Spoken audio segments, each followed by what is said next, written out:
Like if it yeah, I have tried once. Yeah, it is working, right? Yeah, and now, can you see the slides now? 1 minute. Yes, ma'am. Yeah, it's visible.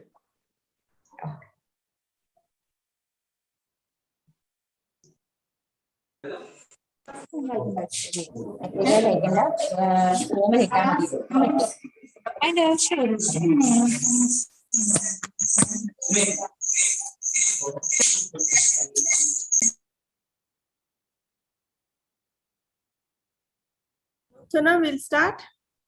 Yes, ma'am. People are joining, no, ma'am. So they're audible. 1 more minute. Yeah, after 1 minute you can start. Yes, ma'am.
Ma'am, I'll start the meeting, ma'am. Yes. Ma'am. Yes. Yes. A very good morning to all the participants present here. I once again warmly invite you all to the day 6 of webinar series. A webinar on entrepreneurship development is being organized by our college, Padma Shri Institute of Management and Sciences, Bengaluru. It is also supported by Kanti Lab Services Private Limited, Kanti Suites. Now, let me introduce the resource person for this session, Neeta Mahadev ma'am. Neeta Mahadev ma'am is a psychology graduate with MBA in marketing and PhD in conflict management and women entrepreneurs. She has a collective experience of 20 years in corporate, third sector, and academics, and has gained good reputation. She's currently working for BNMIT as a professor in the Department of MBA. Understanding human behavior is her passion, and she has conducted FDPS and SDPS in individual and group behavior, emotional intelligence, and responsible social media behavior. She has published in reputed international journals with good impact factor and high index, and is serving on editorial board of reputed journals. She has successfully completed research projects funded by government, private, and non-profit organizations. Now, I request Neeta Mahadev ma'am to kindly present her talk on legal basics of entrepreneurship. Over to you, ma'am.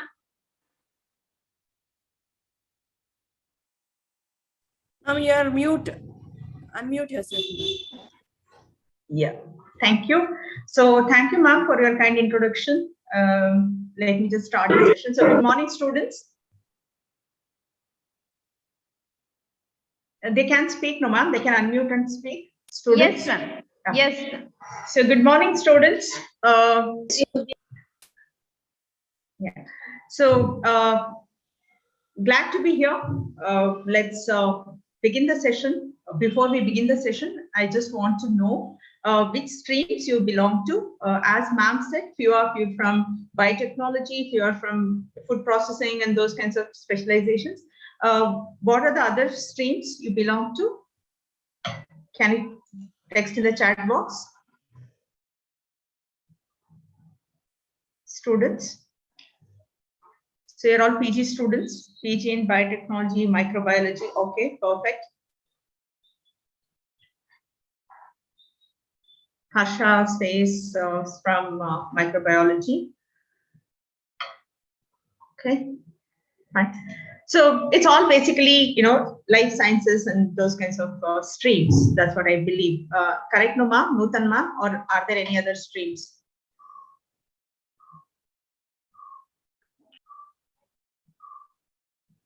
Yes, ma'am. We have food and nutrition and clinical nutrition and dietetics. We have FTQM, that is food technology quality management, and FPN, food processing and nutraceuticals. Oh, there are so many, is it? So clinical nutrition and dietetics, somebody's biochem. Oh, yes, ma'am. Very good. So excellent.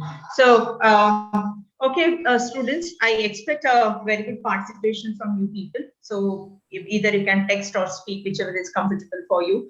See, the thing is the legal aspects, unless and until you take it as a case study, it becomes very dry to discuss in the class. So if it was offline class, something else could be done. Since it's an online session and due to the contents, what I have to cover in the given period, so if you don't interact, so it becomes really monotonous and boring for you guys. So I prefer you unmute yourself and speak. Otherwise, at least text. Are we okay with this?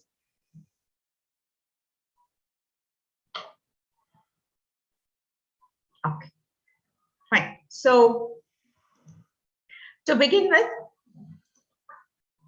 yes. Let's start with the first things first. What is the first thing? What is law? Can someone tell me? I know none of you are from law field or legal studies, but can someone tell me what is the law? Can you please tell me what is the law?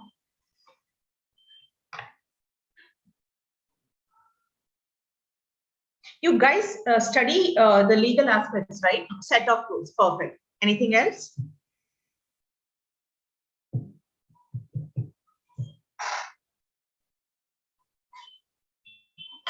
Anything else apart from this? Okay, fine. So let's understand. See, somebody is trying to say something. Okay. So see, law is something which kind of governs things and ensures that things go in a particular way. There are no untoward activities. There is no deviation. There is no harm done to the stakeholders. So to ensure all these things, there are set of rules and regulations. That's what somebody said now. So that's what is law. There are a lot of definitions of it. So law is an concreting or making common sense concrete. That's what law is. So you know that you shouldn't harm someone. You know that you can't cheat someone. You know that you shouldn't do something which affects the environment. It's all common sense. But when you put it in the form of a law, you are making it a concrete statement. You are making it a concrete, what we can say, a rule. So it's always an extension of your common sense. That's what law is. So we know when we break law. We know when we are doing something which is not legal, right? So we'll just understand the concept of law before we talk about the legal basics. So set of rules to obey orders. Yes, perfect. So let's just come to the definition. So I didn't take it from any legal, dictionaries. I just took it from Merriam-Webster dictionary. So it's a binding custom or a practice of a community.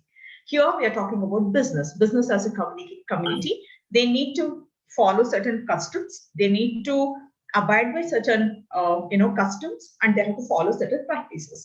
So it's a binding custom which is kind of imposed by the government or a law enforcing agency of a country, correct?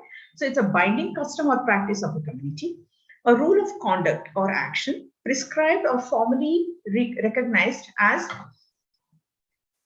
binding or enforced by a controlling authority. Okay? So that's what is I'm trying to. Yeah, fine. So this is what is a law.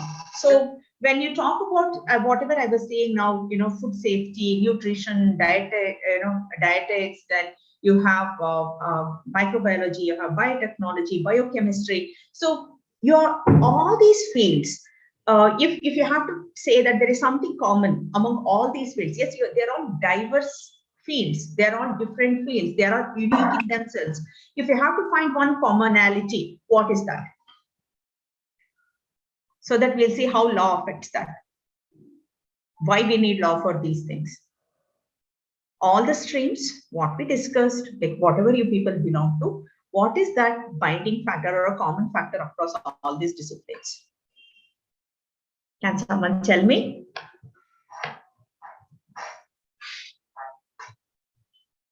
Run smoothly? Yes, they need to run smoothly. Yes, but anything else?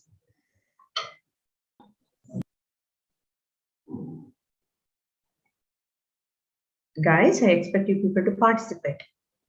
Okay, useful to other people, right? So that's what ma'am is saying, is that this is something which is people-centric. Whatever you are doing is people-centric. That directly impacts the lives of the people, right? So across whatever you are talking about, whether it's medicines, whether it's your, probably vaccination, whether it's food, nutrition, diet, chemistry, everything impacts the people's lives directly. So when so much is at stake, whenever you say human, it becomes invaluable, right? So your contribution is invaluable. So when we say human, when you say that it's so valuable, you can't afford to make mistakes. So you can think of, what happened, like there was an approval needed for Covaxin, there was an approval needed for all the vaccines, right? So because of the impact it will have on the human beings, right? The medicines what you take, the chemicals what you use, the waste what you produce while processing your product, the kind of food and nutrition tips what you give, or the nutritional supplements what you develop, all these things, right? So they are very, very important because it's all related to humans and human life. So when there is so much of stake, then there has to be certain parameters to evaluate the quality of those things, to see whether it is safe for the people, to see it doesn't have any side effects, to see if that measures measures to the international guidelines. So what all these things are done, keeping the legal tool in place. So you have some laws set, you have some regulations, you have some requirements, you have some bindings that you have to do this.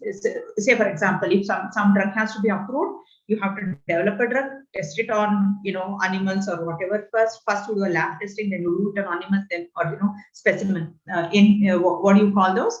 Other species, whichever are suitable. Then you test on the human trial. So then so many phases of human trial, then only you will approve, right? Because it is a binding. You have to do that. Otherwise, you can't release your drug into the market. You can't release your nutritional supplement into the market. You have to. So then whatever nutritional supplement you take, say, for example, they say that, okay, there is a soya in this, there is this protein in this, there is this fat in it, because some people are allergic to it. So you are cautioning people, right? You are having those kinds of important content on the package of your product, because it's all a legal binding. So you have to do that. Otherwise, it's going to impact the people, right? Clinical trials. So this is what law does, right? So it brings a common code of conduct for everyone in a particular field, right? So for different businesses, there are different sets of laws, different sets of regulations, depending on the nature of the business, depending on the impact of the business, depending on the extent of the business. So you have different rules, laws, and regulations. So with that, I will, are we clear as to why you are studying this, or why you are part of the session, though you are not a lawyer or a legal, legal studies students?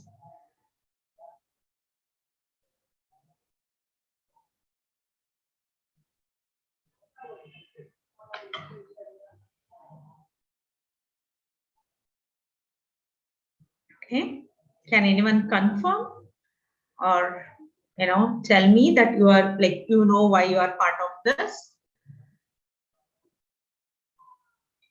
To avoid malpractices. Okay, yes, ma'am. Okay, ma'am is speaking on your behalf. I think you can text others, guys, please. Okay.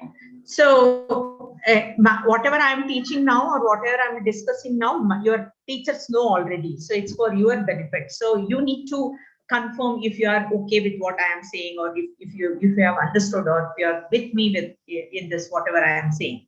Okay. Okay. So going to the next thing, next important thing. Why is it important to have a good understanding about the basic laws, rules, regulations applicable to business? Your business or your area, I spoke, but irrespective of the business, irrespective of the nature of the business, the industry you belong to, or the domain you people are, working on. Okay, so it is important for everyone who runs a business, who is part of a business, to understand basic laws, rules, and regulations. Why is it so? Why is it important? I'm telling it's important, but I'm asking you, why is it important to understand few basic laws, rules, and regulations applicable to business?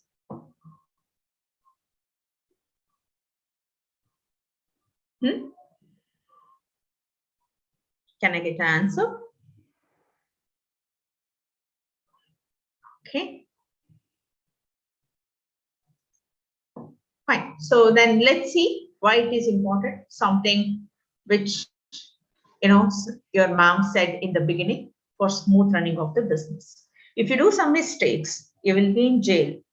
You do some mistakes, you will cause harm to the society. Going to jail is the second part, but the cause you form to the society, the harm you inflict on others, right? The losses of lives, loss of lives, loss of health, loss of environment. So the kind of impact you have is very bad. So that in turn will affect your business. So what goes around comes around. You do bad to the environment and your stakeholders, that you will have to face the consequences. So that will affect your business. So you, for smooth running of business without any objections, without any hindrances, without any negative consequences, you need to have a proper understanding of these basic laws, rules, and regulations, and then ensure that you are running your business smoothly. Okay.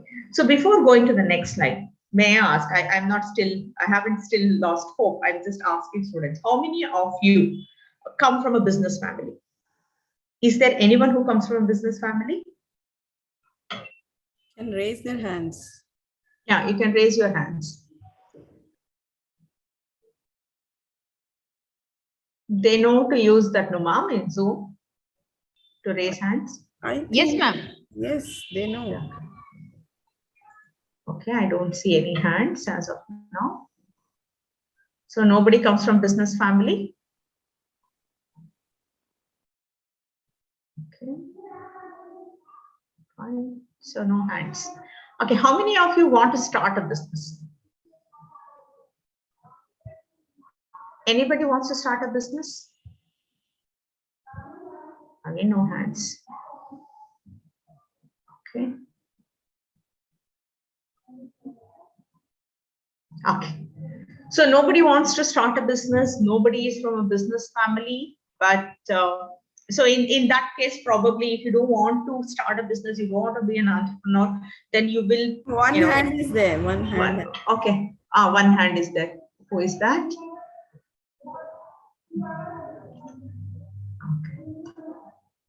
Okay, that is CND third year, Mahalakshmi. Yeah, Mahalakshmi, you want to be a business entrepreneur, or you come from an entrepreneurial family, like you come from a business family?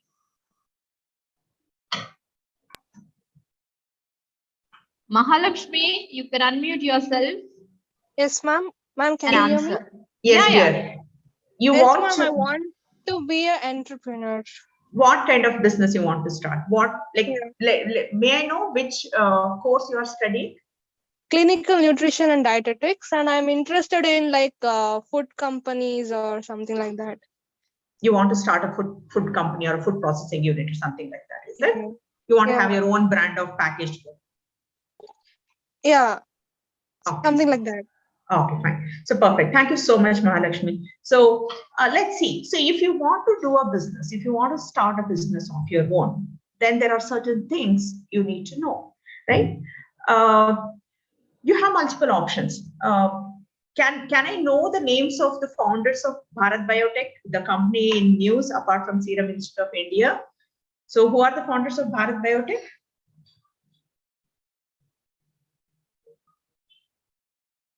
You can search online. So I'm not expecting everyone to know, but you have your Google, uh, right? Dr. Google to assist you. Okay, fine. So without wasting time, I can't keep waiting for your answers. But anyway, so it's a couple, right? So husband and wife duo, Krishna, the Ella couple, Mr. and Mrs. Ella. So they came from US. They had exposure to how things were working. They felt that they need to do something about vaccines and vaccine, research R&D in vaccines for in India and pharmaceuticals in India. They started Bharat Biotech. When they started, right, they didn't start this big, correct? No company starts big. They all start small. Their first venture will always start small. It won't start, with a huge bang. Even IASC started at a very, in a very small way. ISRO started in a very small way, though government-funded organization, right? How many of you saw Rocket Boys? Did anyone see on OTT? Rocket Boys? At least I'm talking about series. You can interact. No? What interests you people then? What is that interests you? So I can talk about that. Okay, fine. If somebody has watched Rocket Boys, fine. If you haven't watched, yes, I am deviating from his topic, but you should watch. It's a beautiful series, right? So when a government-funded organization starts with such minimum resources, think of an organization started by 2 individuals, or an individual, or a group of individuals. It always be a small entity. When you start, you are small. So when you start, you will identify a structure, how my organization is going to be, who is going to invest in it, how I'm going to share the profit. Like you will have all those things to be decided upon. So for that, you need to. We will go to the next thing. So yeah, this is what I wanted to ask. Should you know everything about everything in law or a little bit of everything? So answer for that is you can't know everything about everything in law for business, but you should know a little bit of everything because there are experts. But for everyday work, you should have some ready reckoner and the reference points you should have so that you don't go wrong or you don't do mistakes, right? So coming to why we are doing this session, as I said, so if you want to start an enterprise, so what all you should know, right? Like as to what kind of organization you want to do, what labor laws you have to be aware of, what kind of taxation knowledge you should have. So all these things you have to understand. So that's the objective of this session, so that if somebody wants to start an enterprise or somebody is in charge of running an enterprise, you don't have to start always. But when you are part of an enterprise, if you are in a good position, if you are in a top position where you have a lot of control, you have to make a lot of decisions, you are responsible for the good and bad, then you need to understand certain things. So those basic minimum things what you have to understand are part of this session. So session objective is to facilitate you guys to understand and choose the right venture if you want to start a venture, to be aware of labor laws and gain basic taxation knowledge. Okay. So if it was MBA students, I know they would have known about taxation and labor laws, but since you are not from business stream, these things matter. Maybe you would have heard it here and there, in newspaper or in different media. But if somebody has watched Suits, you will know a lot of things about corporate law and all are there. So I believe you are all just like any other youngster, watch all those series and those kinds of stuff. That's the reason I'm just giving you examples of those, programs. So if you have watched Suits, you know what exactly, how things work, what all the things which can put you into trouble and all sorts of stuff. But anyways, they are majorly related to labor laws and tax evasion and tax laws. So that's the reason you need to understand these things, what labor laws guide your business, what taxation laws guide your business, what you have to do as a company or a business. So these are the things we are going to discuss in this session. So let's begin with formalizing a business structure and founders agreement. Okay, fine.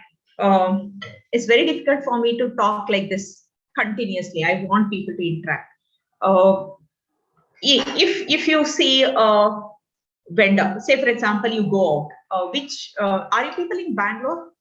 Are you people in Bangalore? If in Bangalore, which locality? Which area? Okay, ma'am, where is this college located? Exactly. Sorry, I'm asking this. I should be knowing, but Ma'am, yeah. it's near Komgatta. It comes under Kengeri, ma'am. It's near Kengeri. Okay. Yeah. So I believe because the campus is in near Kengeri, so most of the students are resided in that area, correct? Yes, ma'am. And they do come from different places also. Yeah, they do come from different places, but they are familiar with that particular area. Yes. So when we talk about Kengeri, right? So you have so many different kinds of businesses. You have one small, kaka shops. Then you have these big, malls, superstore. You have your big bazaars. You have multiple malls. You have hardware shops. You have so many kinds of businesses. Each business is structured differently. Then you also have pharmaceutical industries in that area. You have, so many industries near that Kengeri belt. So you have, say for example, you go a bit further. Let's move ahead of Kengeri. Then you have industrial area where you have Toyota, Coca-Cola. So you have so many different kinds of companies. Each one has a different structure, right? So when you have so many structures as options available, how do you formalize a business structure? How do you choose the right structure for yourself? How do you identify what kind of a business structure you want to adopt for your organization? So that's what we are going to discuss here in formalizing a business structure. So before starting a business, the most important thing you're going to understand or know about is what kind of operation setup you want, whether you want to do it on your own. Say, for example, a grocery store next door, right? He doesn't have to go for partnership, right? So it's a sole proprietorship most of the times. He is the owner. He funds his business. He takes loan from the bank if required. He takes something for rent, or he has his own premises, just next to his house. He will be having one empty space. He will start a store there. So these are all sole proprietorship concerns. Okay. Then you have these private limited companies where, private owners, 2 or more owners will come together, start a company. One alone can't have so much of money. Say, for example, there is a web development company. So if they want to start a web development company, so it needs some kind of an investment in infrastructure, machinery, to softwares, right? Then they need to hire people, designers, developers. So they need some, good amount of money. So they come for a partnership. So 2 like-minded people or more than 2 like-minded people will come together, one with business interest, one with technology interest, or it can be either way. So they will come together. So they will start a private limited company. When we say limited, the liability is limited by the capital or investment what they have made. Say, for example, I pay 1 lakh rupees as a startup capital, and my friend also pays 1 lakh as startup capital. So our liability is restricted to the amount what we have paid, the percentage of investment what we have made in the business. So that's the reason we call it as limited. So it is limited by share, it's limited by liability. So that's the reason we call it as limited. So you have private limited companies. Then what happens? This, say for example, Biotech was also a private limited company. Biocon was a private limited company. So the big huge company. Dr. Reddy's was a private limited company when they started. But later, when the business grows, when their requirement of funds grows, right? And they know that they can grow exponentially, they can grow hugely, then they go for public offering. So public can invest in their company. You would have heard IPOs, right? So initial public offering. So this company is going for IPO, that company is going for IPO. So they are listed on NASDAQ, they're listed on NSE, they're listed on BSE, so stock exchange, where you trade in shares. I believe most of you will be, investing in stocks and shares. That's what I see commonly. Like even a high school student invests now. So in SIPs, the systematic investment plan. So kids are very aware today. So you guys are very aware. So you know what is a stock, what is a share, how it is traded, and how its value changes every day, right? So those companies which are traded on the stock exchange, whose shares are owned by the public, not just like, in private limited where 2 or 3 people have the ownership of the share. Here, public, general public, whoever have invested in that company's shares will be a owner of the company. So it becomes a public limited company. It is a company which is owned by the public, so many people in the market. But again, there are limited number of shares. It can't have an unlimited number of shares. Whether it's 1 lakh shares, 2 lakh shares, 10 lakh shares, 50 lakh shares of 10 rupees each, or 100 rupees each, or 1,000 rupees each, whatever it is, right? But still they are limited in number. It might be huge, but it is limited now. So, but here the difference is the ownership of the shares is among the public, common people like me and you. So those kinds of companies are called as public limited company. And initially, nobody will go for a public limited company because people are not going to invest in that company because you don't know anything about it. Wipro goes public. When Infosys went public, when Mindtree went public, when any of these Dr. Reddy's went public, people were interested to invest because that they have already proven themselves in their field. They have done well, and you know that there is potential. If you invest in this company, you know that you're going to get returns. So then only they will go for public. So no company starts as a public limited company. Every company, starts as other companies. So public limited is a later phase. So I'm not going to discuss much about public limited company because of that.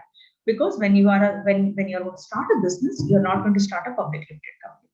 So private limited companies, their partnership, again, 2 people, they come as partners. So I'll invest this much, you'll invest this much, so we'll start a business. Then a family, like even in families, it happens that way, right? So brothers will invest some money. Okay, I'll put this much money, you'll put this much money, we'll start a business. So that happens. Friends will do, so those kinds of stuff. Then we have limited liability partnership companies. It's a partnership company, but each one's liability is limited in that. So it's not shares. You won't have shares, but you will have a fixed amount which you are contributing. So these are the different types of organization, business structures or business types which are available for a startup. So how do you choose what is suitable to you? Depends on what kind of business you are in, like how long you want to do, what is the relevance of your business to the society, what are the advantages of these different types of business structures. You will see all those things and you will decide. Okay, so depending on what structure you decide, you have different set of laws and rules regulating your business. So these are the 4 types we are going to discuss in the class today. So seeing how much you are interacting, I believe I don't have to explain much. So anyways, if you require, if you can ask your teacher, I'll share the slides with you. You can keep it as reference if it is part of your syllabus, because this is a complete set of information which will help you in your exams. Ma'am, is this subject part of your syllabus? Yes, ma'am. They have NEP exam means they'll not have exam, but the internal marks will be assigned.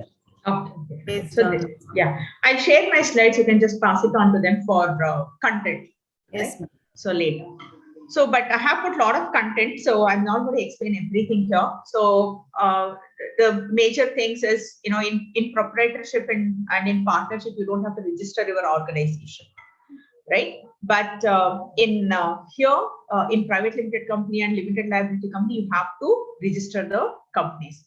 If you are going for limited liability company, then you have to register under LLP Act. If it's under private limited company, if it's a private limited company, you have to register under Companies Act. Anyway, LLP Act we are not going to discuss. Companies Act also we are not discussing here. But there are certain rules and regulations under these acts which you have to abide by if you have registered under these acts. I'll tell you one example. See, I work for a college, right? As you know, I'm also a trainer in corporates. I also take up consultancies for when I say government, NGO and private sector. So I have done for Wipro, I have done for Government of Karnataka, Government of India, and also we have done for Ford Foundation and also international NGOs. So when being a full-time employee of an organization, I can't do certain things. Consultancy is fine, these kinds of things, but I can't do a regular business. But if I have to do consultancy in a more organized way, then I have to go for a particular kind of a company. So with the permission of my employer, saying that whatever I'm going to do is not going to affect your business or my performance in the organization. So by convincing them, take their permission and start a business. For the kind of activity I do for consulting, training, and all, for me the best kind of company is LLP. Right? I'm just giving you examples so that you understand that for every business it is different. So for me, LLP is a very comfortable option. You see any of these consultancies, right? You would have heard, BCG Consulting Group. There are so many big Ernst and Young. These are all big names in consultancy. They all started as LLPs.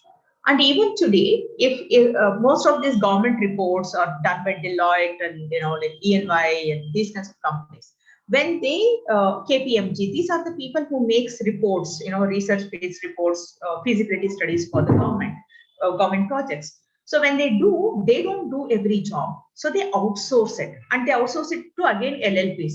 And those LLPs will be run by people like me, who has competence in research, who knows how to do surveys, who knows how to make reports, right? So that's the most ideal kind of reason is, I'll tell you why it is easy for me. I'm not personally liable for the profits and loss of the LLP. Because most of my students are localites, sometimes I use Kannada so that it's easier for them to understand. So I believe you people are from different parts of the country, so let's not use Kannada. So here what happens is, even if my business doesn't do well, right? If business incurs losses, there is hardly any chance that the business will incur losses because there is no much of investment. Just in case if it does, then I am not liable for that. The company is liable. We are two different entities here. So it's easier to exit these businesses, right? So if somebody else is interested, okay, I'll transfer my ownership to you and I will quit the company and I will go. So it's easier for me. So the kind of work I do and what is my long-term objective, then what is the stability of the business, I can choose a particular kind of a business. If I want to ensure that I want to be in this business, I want to grow in this business, and this is my whole and soul, I don't want to do anything else, then private limited company, right? Or partnership. So, partnership and proprietorship are not considered as formal businesses anymore. So that's the reason I'm just giving you an example of this. If this business is your whole and soul, if you want to continue doing what you're doing and grow big, then private limited is the option. Partnership and proprietorship, you can't grow very big with that. Reason is when the stakes go higher, the one or two people who are making decision, right? So it becomes difficult. There'll be a lot of conflicts there because there is no legal binding as such. There is no formal agreement as such, registration as such. A lot of conflicts happen. So most of these things happen with understanding in those kinds of organizations. So hope you people understood. Like if my focus is only business, I want to grow big, I want to expand, I want to whatever, then it's for a private limited company. Slowly I progress into public limited company and an MNC, whatever. So if it is like if I want to start something, but I'm not really sure how long it will go and how big it is going to grow, then LLP is the right kind of this one. So if you want to keep it within your own contacts, in your own family, in your own business circle or whatever, then proprietorship and partnership are the best options. Hope you understood that. So so legal status, how they are different, I have just given. So you can just refer to these things later. And when I said limited, I told that limited liability, right? In the sense, how much investment you have, there is a restriction to it. There is a fixed amount to that. So member liability in proprietorship and partnership is unlimited. Whenever you feel that your business needs money, you keep putting, right? So in limited liability company and private limited company, that doesn't happen. So a limited liability, to the extent of share capital, how many shares you have, and each share is of what value, that much is your, capital. Then here it is the overall contribution. Here, if you are giving 1 lakh, you'll say that you have given 1,000 shares of 100 rupees each, or 10,000 shares of 10 rupees each in private limited company. In limited liability company, you just say that you have given 1 lakh, you have invested 1 lakh. So out of 5 lakhs, yours is 1 lakh. So you have 1/5 of the, if out of 5 lakhs, if you have invested 2.5 lakhs, then you can say that half of the investment is by you, right? So that's how these two are different. So you can see transferability of proprietorship and partnership is not transferable. So as I said, in LLP, you can transfer ownership. Here also you can transfer ownership, but you have to make transfer the shares in the name of the new owner. So that's what you have to do. So taxation and all we are going to discuss later when we discuss taxes. Then you have certain legal bindings as to you have to conduct annual meetings, right? Board meetings and all. There is no such thing for proprietorship, partnership, and also limited liability company. But in private limited company, the board members have to meet periodically. So they have to conduct meeting, and all the decisions should be recorded in those proceedings. Then filings, also no requirement to file, but returns.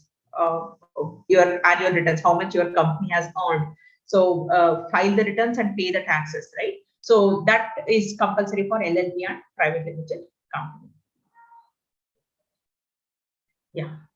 So foreign ownership, not possible in the first two. In the second two, it is possible. That's what it is. So it all depends on what kind of business you want to nurture. So I thought I'll just ask you if you know some companies or the which fall into these categories.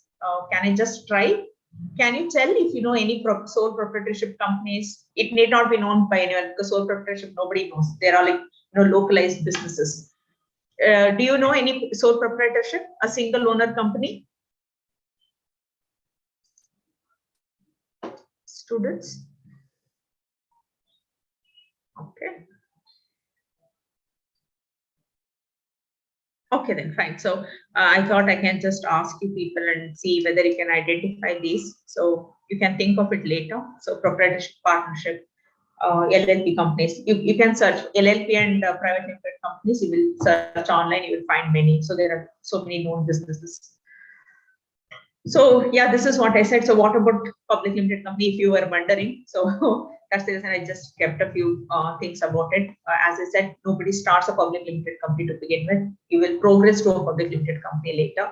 So this is how it is when you offer your privately owned equity to the public. Okay, but once you have a public limited company, there are a lot of formalities. You have annual general meetings, you have to publish your financial statements, right? So your director's report, income tax returns, audit report, everything, right? So you have to comply with all the rules and regulations associated with Security Exchange Board of India, which governs your BSE and NSE. Yeah. So, yeah. So business, depending on your business type and your funding aspirations, you can either fund yourselves or when you fund yourself, we call it as bootstrap, right? You will fund your own business through loans or your whatever savings you have and those kinds of things, or you can raise external funds, right? So founders agreement, when you have 2 or more founders, whether it's in partnership or LLP or private limited company, when there are more than 2 or more people, then there need to be an agreement, right? So that there are no issues later, or if there is any complication, any conflict later, it shouldn't harm the business. Say, for example, if you remember, Bill Gates and Melinda Gates divorced, right? They got divorced, correct? You people remember? You know?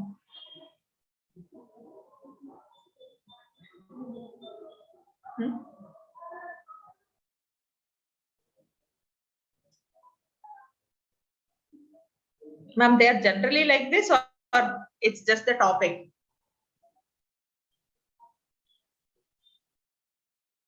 Actually, they have joined newly. Okay. Okay, ma'am. So you would have seen, right? So Melinda and Bill Gates, they separated after so many years of marriage. It's not just, see, if it was any other successful businessman who got divorced from his wife, it doesn't matter to us. But Bill and Melinda Gates were shareholders of, Bill and Melinda Gates Foundation, right? So they had common interest, they had common investment. If their relationship, whatever divorce happened, right, if it had become ugly, if it was kind of not mutual, then things would have really gone bad for the foundation. But when they got divorced, so they ensured that the business won't get affected or the foundation or the charity work doesn't get affected. They had an agreement. They knew they were sorted about this. So founders agreements are basically very helpful in situations. It need not be only husband and wife. I'm just giving you a popular example so that you know. So founders agreement helps the organization, establish the rights, ownership, what kind of dispute, if dispute happens, what kind of resolution, how it has to be, resolved, like whether you have a, ombudsman in the category. So we call somebody as ombudsman who is kind of, resolve it amicably without affecting any of the involved parties. So all those things they would have decided well beforehand. So if we have a problem, then whom we are going to go, whether we're going to go to court, not go to court, you're put in front of the board, all these things. So you're going to talk about ownership, responsibility, dispute resolution, and all the terms to be executed. So it's very important to have a well-drafted founders agreement. So this is within the organization, within the founders, within the owners. So you can have founders agreement. You can't have that with the government, right? Because if you have to conduct business in a country, you have to abide with the rules, laws, regulations as prescribed by the country. You need to have enter into a kind of agreement or abide. You say that, okay, whatever you say, I'm going to follow that. So you're going to abide by those requirements in form of licenses and registrations. So your founders agreement is internal to your organization. Your licenses and registrations are external to your organization. That is, with the government and government agencies. Once the founders agreement is drafted, right, the authorization to do business is what's required next. So those authorization of business comes through formal legal licenses and registrations. So generally these are the registrations today. So that's the reason I've included GST. You have GST registration, you have permanent account number for your company, then you have something called as TIN for the DIN for the director's identification number. So I'm not confusing with a lot of concepts. Then you have tax TAN, we have, that is tax account number. Then you have a bank, you have to open a bank account for the company, not your individual bank account. Then shop and establishments license, if you have a physical premises or a commercial establishment. Then you need to have specialized registrations like IEC code if you are doing import-export business. Then food, guys, this might be useful for you people. If you want to start a food business, Mahalakshmi was telling she wants to do something, then you need to have a license by FSSAI. Then depending on whatever goods, right? So for halal goods, there are halal registration. So there are so many kinds. If you are into organic food, business, then you need to be certified organic. So all these things are specialized registrations which you need depending on the nature of business. Yeah. So as I said, each business has a different type of a registration requirement depending on what kind of this one. So examples I have given, if it's an e-commerce company, then you might require additional license like VAT registration, service tax registration, professional tax registration, etc.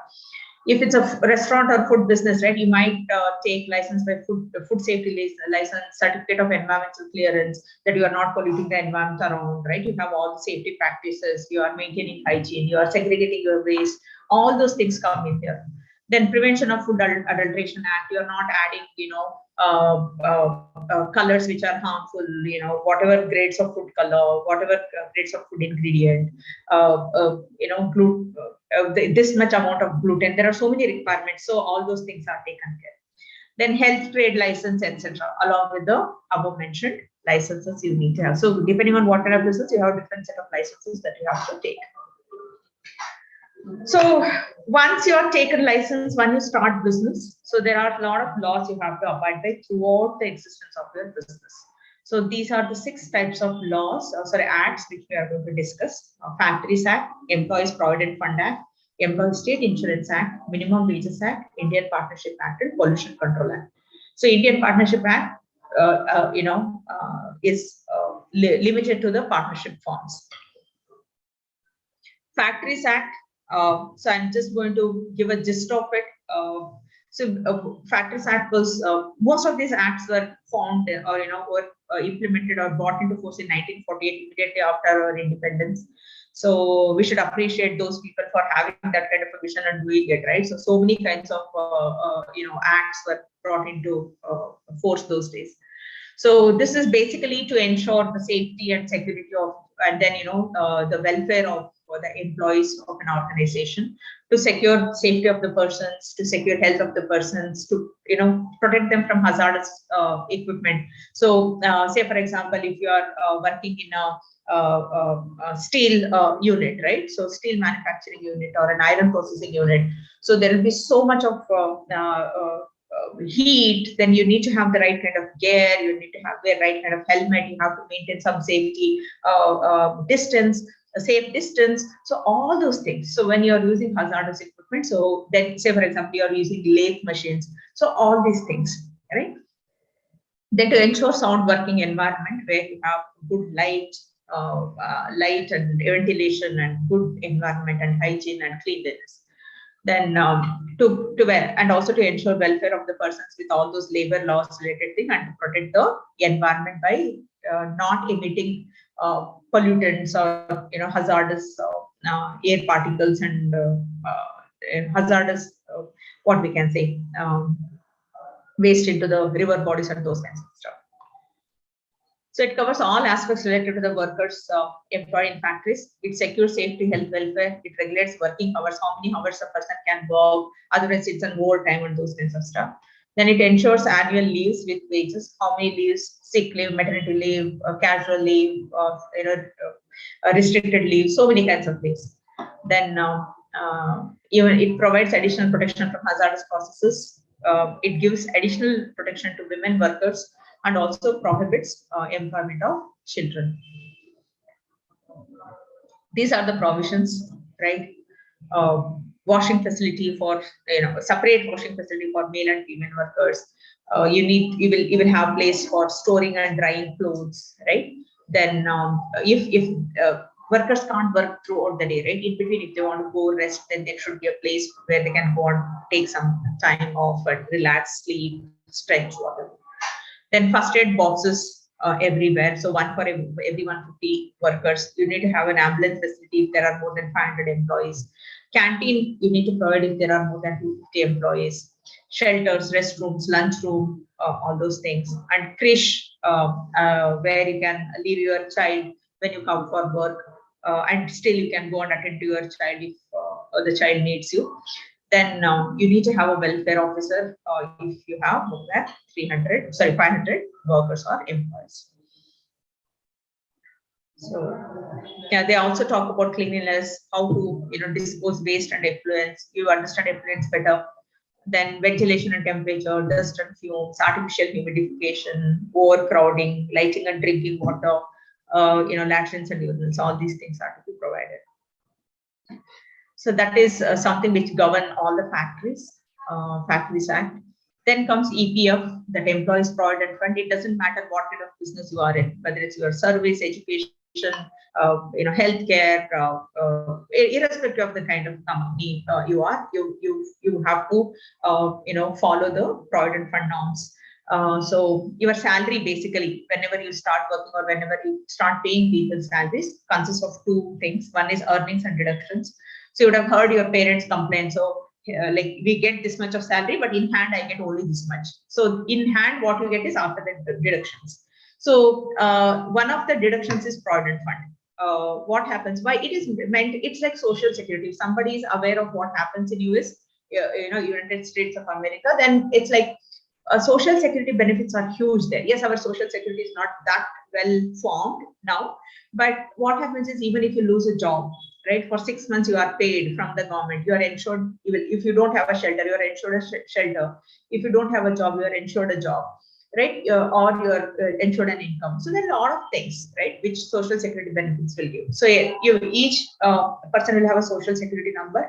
You will make social security contribution every month, and then that money will be money will take care of you even after your retirement. Right? That's a very well done social security system in US. We have multiple things which kind of act as social security in our country. PF is one, right? So it is for the social security. It is meant to help employees and their dependents on their retirement, right? Then, and in case the employee dies for whatever reason, then it will, help his or her dependents. So PF is a compulsory contribution fund. So you say that you can't say that I don't want PF, right? So here what happens, the employer and employee, both of them will contribute to the fund.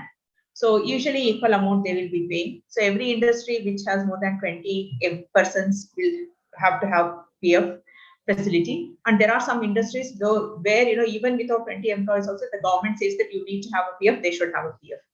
And then this PF is not only for those permanent employees or somebody who is working for long time and all. It can be for permanent employees, somebody who is working for short term, or even if you have recruited them directly or through you have hired them on contract through a contractor, whatever it is, except in the case of an apprentice, you have to give them PF option or a facility. So how much and all is here. So the employee's contribution will directly go to the employee's provident fund account, but whatever the employer gives, in that a part of it goes to the pension fund, and then the balance to the PF account. And there are so many other things, 3-4 components. Don't worry about that. So once you then you have to take it out of the loss there. So 90% the amount can be withdrawn at the age of 54 or a year before your retirement. But you can, if you are unemployed. So that's what I said. They have made changes now. So if you're unemployed for 2 months, then you can take money. After 1 month, you can take 75% of your PF amount and 25% after in the second month, so that you can sustain without going hungry. Yeah, and then whatever money is there in your PF account, it will earn interest. So the current rate is 8.5. So if you change your company, say for example, you are working in Biocon now, next you will go to Dr. Reddy's. So you can transfer your account from one company to another company. So earlier Biocon would be paying the employer's contribution. Now Dr. Reddy's will pay your employer's contribution. And it is tax exempted. So it is not taxable income. So then the next is Employee State Insurance Act. So here you would have heard ESI hospital somewhere. So especially the labor intensive industries, it is very popular. Say for example, garment industry or any of this machine tool industry. So this kind of ensures good healthcare facility and good healthcare facility for the employees at a very reasonable price, or mostly it is free. There are few tests and few things for which they have to pay nominal fees, otherwise it's mostly free. So all factories employing 10 or more persons, whether they are using power or not, will have this ESI. Then they also, I included shops, hotels, education institutions into ESI later. Then you have so many kinds of provisions under that. You have sickness benefit when you are unwell. If you are hospitalized, we call it as inpatient. Then as long as you are there in hospital, you will be paid your wages, 50% of your wages. That's what happens in sickness benefit. If it's maternity benefit, during like delivery and then 12 weeks after your delivery, or if you are advised bed rest, or if you had miscarriage, in all these cases, they ensure that you will get almost 100% of your wages, right?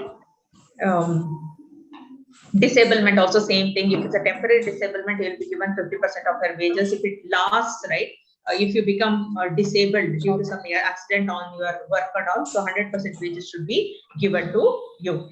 And then if you have occupational diseases, say for example, tuberculosis is an occupational disease. If you are working in cotton mills, TB is something, or tuberculosis is something which is very common.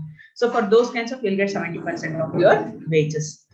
And if somebody passes away, you'll get funeral expenses also. So these are the disablement benefits. So these are the benefits under employee state insurance. Similarly, Minimum Wages Act ensures that, in organized sector, minimum this much of money is paid, and if they are overworking, then they need to be given special allowance. So minimum rates of wages includes basic plus special allowance, and basic plus cash value of concession supply. It also includes basic plus cost of living allowance plus cash value of the concessional supply of material. Say, for example, they could give food coupon. What is cash value of concessional supply? They give food coupons. If you're not using food coupon, they will, give that equivalent money to you. Yeah, they fix hours also. For adult workers working in factory, you can't exceed 48 hours of work in a week, and you can't put more than 9 hours in a day. When I say 9 hours, there will be 1 hour of rest in between. And if you are working on holidays, then you should be given compensatory off. Then Partnership Act, let's not get into detail of this. So then if your factory is into manufacturing, if it's producing, if there are some kind of emissions, then you fall under this Pollution Control Acts. You have two kinds of pollution control acts.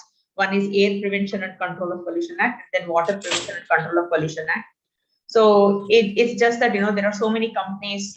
Say, for example, if you're talking about biotechnology, biochemistry, and all these pharmaceuticals, food industry, and all, there will be a lot of waste in the processing units, which will cause a lot of injury to the health of the people, and also affects the environment around. So to ensure, and India that's very interesting. India is the first country to pass it in the parliament that your constitution is going to safeguard the environment. So with those kinds of things, right? So the air and water pollution control took a precedence in our country, but yeah, there is a lot of corruption, still a lot of pollution. That's a different issue. But yeah, laws wise, acts wise, it is there. How much we are implementing is different. So to ensure that all these things are running smoothly and people have control over the pollution, we have two sets of boards. One is Central Pollution Control Board, and second one is State Pollution Control Boards. In Karnataka, we have KSPCB, that is Karnataka State Pollution Control Board. Central is across the country. So each state will have their own pollution control boards. So they will ensure that because it's air and water, they ensure that the industries are not affecting the air quality and the water quality, the streams, the water streams. So they'll be doing regular check of the water and then see what kind of elements are there, what kind of content is there, how harmful it is, hazardous it is, and then they give notice to the company. So you would have those who are in Bangalore will know Bellandur Lake was fully foaming, right? So there were a lot of pollutants in that. So then they closed down certain industries around that area, gave them a reprimand, fined them, and all those things they did. And then they stopped completely the car washes. So if you give for service now for cars, they won't wash and give, because that is prohibited by the Pollution Control Board. So when they see that a lot of waste is getting into water drains or it is causing air pollution, they are going to take such measures. Yeah. Okay, the last part of of my presentation today is tax regime. So India has direct and indirect tax. So direct tax is income tax and corporate tax. Income tax is for individuals. Corporate tax is for the businesses. Then indirect tax, you have excise duty, custom duty, service tax, off-drive act, VAT, now GST also. So we are going to discuss only these three: central excise, sales tax, and income tax. Though sales tax VAT has overtaken sales tax mostly now. So let me see. Central Excise Act governs the excise duty. This is how duties are imposed on the companies. That's what about it, especially manufacturers of excisable goods. For them, which is relevant. So all the goods which are movable, right, which are marketable, which are manufactured and produced in India come under this act. So how they levy this excise is on this. So either it is based on the weight, length, volume, thickness, etc. Like say, for example, cigarette length, number of matchsticks in a matchbox, then per quintal of sugar, per ton of cement, like that. That's how they use, specific duty. Then they have tariff duty. Tariff duty, government will decide, okay, on these things I'm going to put this much. So it's like that. It's not based on quantity or anything. Then many people were evading tax, showing something or samples as something, and then they were evading taxes. That's the reason government came out with MRP tax. So the tax is levied on the maximum retail price you are printing on your goods, right? So television sets, even phones and all come under this. Then ad valorem basis, as I said, government decides the value of the good, the worth of the good, and then they say this much tax you have to pay. So these are the 4 ways of imposing this one, excise duty, and then the businesses have to pay it. So sales tax, again, there are 2 types. One is central and another one is state. Now it is GST everywhere. So VAT and GST mostly, but sales tax is like when there is movement of goods from one state to another state, it will go to the central government, the tax. If it is movement within the state, it will go to the state government. So that's how it was happening earlier. The last type of tax we are going to discuss is corporate tax. Based on the business income, you are going to pay tax to the country. So it applies to all corporations, partnerships, small businesses, and even for people who are self-employed. So government, even if it's foreign company, how much ever they are generating in India, that much for that they have to pay tax here. So what is taxed? Profit earned from the business, capital gains. Capital gains is you have some assets, right? So from that you would have earned money. So in terms of interest on your fixed deposit and all those things. So those are all capital gains. Or if you would have sold some, property and you would have got money. So in all those things are capital gains. So that, then income from renting property, income from other sources like dividend, interest, etc. All these things are taxable. And today, they didn't change. Last year, this year, the tax for corporates have remained same. That is at 25.17% of the net income. Yeah. So this is the content, what was to be discussed. For those who want to start a business, if you know what documents you have to require, so these are the list. So you need digital signature certificate, director identification number, registration on Ministry of Corporate Affairs portal, certificate of incorporation, all these things. So anyways, this you will have as a reference. So you need to have MOUs, bylaws, all these things you have to keep ready if you want to start a business.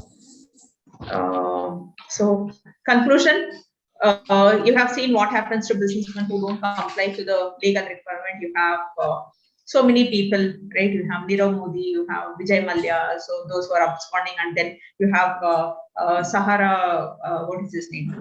Subrato Roy, who is in jail. So we have so many such instances. So, so than facing those kinds of consequences, it's always important or always better to comply to the legal requirements. So in order to start a business and run the business, you need to understand these legal terms and conditions, and then you can stay away from the problems and the consequences of getting into legal trouble. So once you get into legal trouble, then you need to have a lawyer appointed, court cases, that, this, and also to avoid all those things. If you understand the legal requirements and laws, rules, regulations, and if you follow that, you will be safe in your business. So this is what I had to discuss or share with you guys. I end my presentation here. Thank you. Anybody has any doubts? I'm open for Q&A. Any questions, any doubts? Those who heard, those who understood?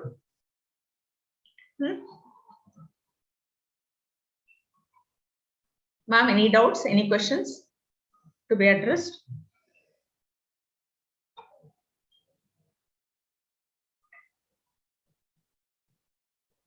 It was really wonderful talk, ma'am. Thank you, ma'am. I hope students had some takeaway. It's because they were not responding. It's very uncomfortable. See, I don't know. See, we are all teachers, right? We expect that response or Feedback should be there. yeah. It's very difficult otherwise to talk like these politicians' bhashan. So it has become like that. It was more of a bhashan today than a class. They have understood, and definitely they will. Especially somebody who is interested to start a company, at least the content is good enough for them, a basic knowledge understanding. That content is there. So To share this. hopefully, Yes. I'll share with you, ma'am. You can share it with the students. Yeah. Oh, okay, ma'am, how to become that person who will legalize these acts? Okay, Harshita, you mean to ask, you want to be a legal expert, the corporate laws, somebody who understands corporate laws, is it? Or somebody who abides by it, or somebody who follows it? Yeah, okay, you want to corporate law. See, again, dear, so you have so many certification programs. Say, for example, you are interested in environmental acts or pollution control act. You don't have to have a lawyer degree beforehand.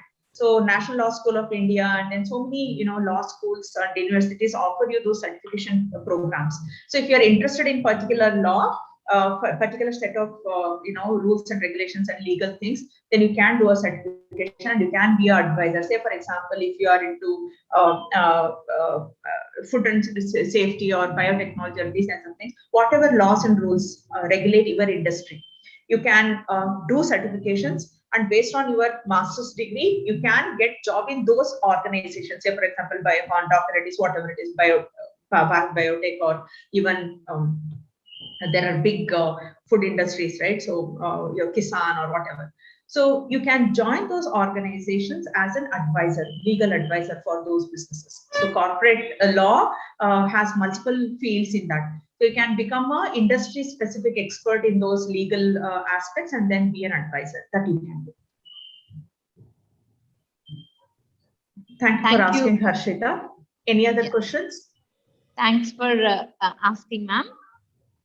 Dear participants, if you have any queries, you still text it in the chat box.